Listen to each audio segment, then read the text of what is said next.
Ассаламу алейкум, хайырлы көн. Бәйрәм белән сезне туганнар.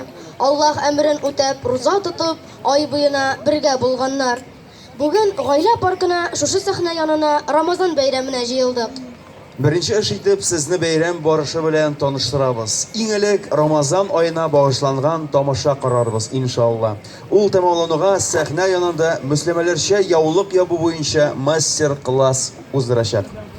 Ә менә янәшәдәге аланлыкта спорт ярышлары, төрле уеннар булачак. Анысы малайлар, кызлар сезнең өчен. Җиңүчеләргә бүләкләр дә биреләчәк. Кафе янында узган елгы урынында шарлардан чәчәкләр ясау, декупаж серләрен өйрәнү буенча мастер-класслар оештырыла.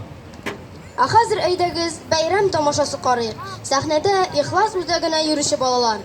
Ихлас үзәге менә инде 5нче ел эшләп килә. Бу үзәктә балалар дини һәм дөньяви белем алалар. Аллаһ рәхмәте белән балалар ихлас үзәгенә яратып йөри. Малайлар һәм кызлар аерым тәрбияләнә. Быел чыгарылыш килешәсендә 40 бала катнашты.